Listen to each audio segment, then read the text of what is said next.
What's going on, guys? Welcome back to Loveshack, and today we're going to do a deck profile video for you. I've been talking about it for a while, and we did some actual Dev Pro gameplay and stuff with the deck, and I finally managed to get everything together in person, at least as far as the main deck goes. Still waiting on a few extra deck things, so for the extra deck portion of this video at the end, I'll probably just use some actual digital editing stuff, because I am still proxying a couple things for this deck, so you're looking at, obviously, delays with mail and everything because of all that's going on in the world. So, yeah, I'm going to jump into it. I'm pretty excited. It's really fun. Like, this deck is insanely fun to play and has a lot of explosive, like, ability. Obviously, though, the fact that it is kind of reliant on chance and the fact that it's just Grapha isn't nearly as powerful as he used to be, it does kind of hurt your... It hurts its overall competitiveness. So I'd say it's a really fun deck, and it can do a lot of things, but it's not really anything that's meta-relevant. But you can definitely have a good time with it, and if you put your own tweaks on it and your own variants, you could probably come up with something that would do well at maybe a local or regional level. So, all right, I'm going to start off, jump right into it there. We got triple Grapha. Obviously, he's a staple for Dark World. Revived himself. He's a level 8, so he synergizes with all of that.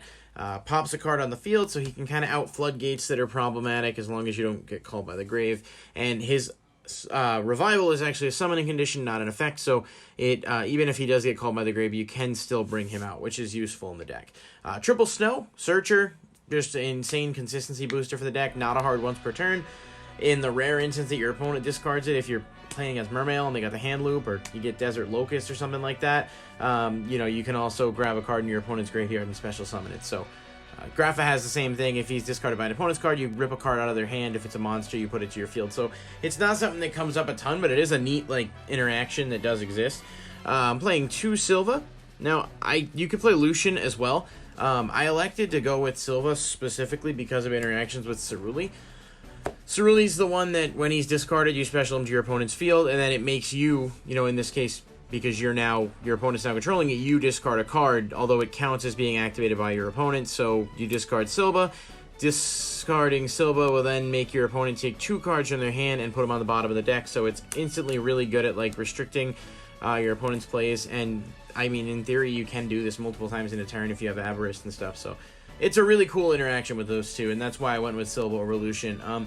Lucian's cool too in order to be able to grab a Dark World from the deck, but it's a little bit more expensive, and it doesn't really make enough of a difference to me. So I went with Silva instead. I ended up choosing that interaction. 2 Brow. It is a draw 1, and if your opponent discards it, it is a draw 2. Definitely another card I consider a staple in the deck. I wanted to keep the numbered count down, so I ended up cutting this to 2. You do have ways to seed a lot, but it can also, be a bit redundant. With Avarice and other ways to recycle him, I think 2 is okay. It would probably be the first card I'd look to bump up to 3 if I was going to make changes or take something out, but it's going to require a little bit more playtesting, I think. And then the 1 Beige, he's just really good in terms of, being an extender and being a way to get Grapha out. He's a normal summon that you don't mind putting out if you have to. And also, he's just, level 4 Fiend, makes rank 4 plays if you want to go that route. So it's just a solid card. I wouldn't play more than 1, especially because you really don't need to. The Danger package, which really has incredible synergy with Dark World as a whole. Triple Thunderbird and Triple Bigfoot, both level 8s, both trade-in targets, so it gives you extra draw power and consistency. And I really focus kind of heavily on the rank 8 engine of this deck, being able to make a lot of monsters like Jaglubion and Galaxy Ice Photon Lord and stuff like that. So these are kind of a must play at 3 for each of them. The other 3 of is Mothman, another level 4, so he works really well with Beige and Snow, some of your other monsters. Plus, his effect when he's discarded actually works really well with Dark World in general, because you can discard him, draw something, get a Brow effect or a Snow. There's just no downside to him, especially in this deck. And then we get a little bit lower now with danger numbers. 2 Chupacabra. It's a good card, but it's definitely one of the weaker of the danger monsters. I was playing 3 and I cut it down to 2 because more often than not, I didn't really want to see this all that often. I was seeing it too much. And I think 2 is pretty good, especially because he does assist with your rank 8 plays by reviving stuff that's in grave. And he has his own synergy being a fiend. So I like him, I just don't think he's incredible. Obviously the triple package of limited monsters, Jackalope, Nessie, and Such. I would easily bump any of these up if possible. Jackalope's just insanely good to resolve. You put a level 8 on the board. Tsuchinoko goes without saying, and obviously Nessie is, just a necessary searcher. It helps in the deck. And I've got 1 Zephyros, 1 Dark Grepher. This is just really good in this deck, especially because of the dangers, but you can get Grapha and Grave, you can discard some of your danger monsters to mill. Zephyros is actually a good target for him as well if you happen to have Grapha in hand or something when you start, and he does allow you to bounce your dangers back and use them again. He essentially just has a multitude of uses. And then one Dragon Buster Destruction Sword. It really does suck to draw this. I like despise drawing it, but more often than not, you can kind of control the narrative of the deck and how quickly you're getting into things. As long as you don't open with this, it's okay. If you end up drawing into it off other stuff, it's fine. You really want to see it going first and be able to lock your opponent out of extra deck summons with Union Carrier. And it's not hard to do that with just the board presence that you've got here. As for the spells, it's relatively low. Triple trade-in. I've seen some builds play 2. I don't know why you wouldn't maximize it. You have 9 level 8s. You have so many ways to get to them, and most of the time you want them in Grave. So that draw power is just always accepted. Dark World Dealings, insanely good card for the deck anyway. There's no, I mean, it just, for you, it's never really going to be a minus. So it's, at the very least, it's just increased consistency. 2 called by. I was playing 3. I ended up at like 45 cards before I started making cuts to this, so just kind of had to make cuts where needed. And then 2 Aberrus. Like, the hand traps are definitely problematic, especially in Nibiru, but you can kind of play through an Ash. Like, a lot of your cards just generate advantage or replace themselves and give you a lot of options, so I think 2 is okay. Avarice is just nuts. I mean, this deck might utilize Avarice better than anything other than like Mermails, just because of how quickly you actually cycle through your deck.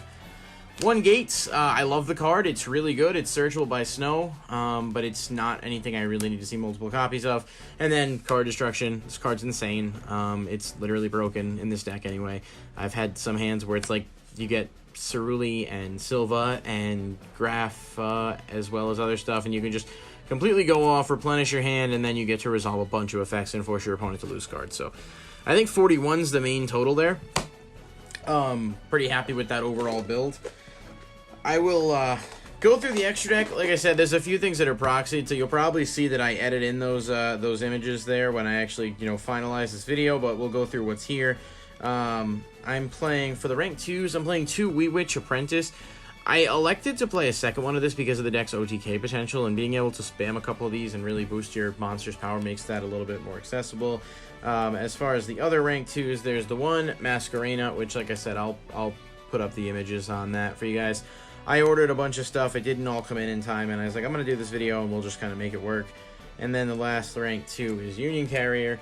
Just, again, for the plays with Robot Buster, but also, I mean, it's not its only application, right? You can equip Zephyros to something, get Zeph in Grave, you can extend for link plays. The Union Carrier is just a really good card, and anything that doesn't have a problem getting a little extra board presence out. For the other monsters, like the rank monsters, I got the one Appaloosa, ordered that as well, hasn't come in yet. I had sold my previous copy because I thought it was going to get announced for reprint, and it still may, but I still, for the meantime, would like to have one once we can actually start playing again. Avra Max, just obvious, like make it with Masquerena. I mean, that's still a really powerful combo that your opponent needs to have a Kaiju or something to out.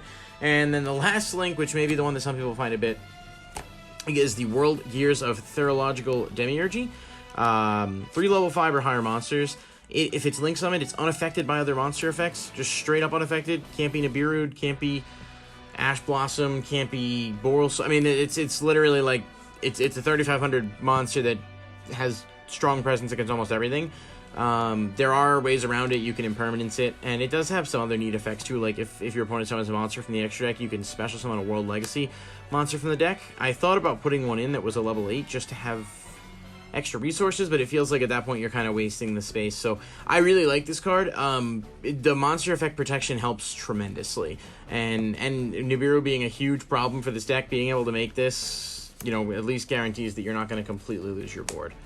So it's really cool. I like it. It's a neat idea. You might, maybe look into it. And then as far as the rest of these, are mostly just proxies that haven't physically come in yet. There's the Draglubion package, that with the number 38, number C107, and number 107 Tachyon. I elected to go with these guys over like Hard Earth because if this has Tachyon as material, you can then tribute 2 monsters to allow it to attack up to 3 times. That's pretty powerful, and 4500 attack is nothing to sneeze at, so it's a neat going second. Obviously, Hope Harbinger is just really good because it can negate the spells, so you have some flexibility with your Glubion there. And lastly, I've got Galaxy Eyes Photon Lord and Sanafon the Sky Prison. That's a tin promo. You'll see the graphic up here. Really good at restricting Graveyard Revival, things like that. Hurts Adamantipator as well as some other things. And Galaxy Eyes Photon Lord negates monster effects. So you just have another rank 8 option. And then for the 4s, I got an Evil Storm Nightmare and Abyss Dweller. Synchros are becoming a lot more prevalent. It's not just links anymore. This guy does kind of have the answer to a lot of those cards.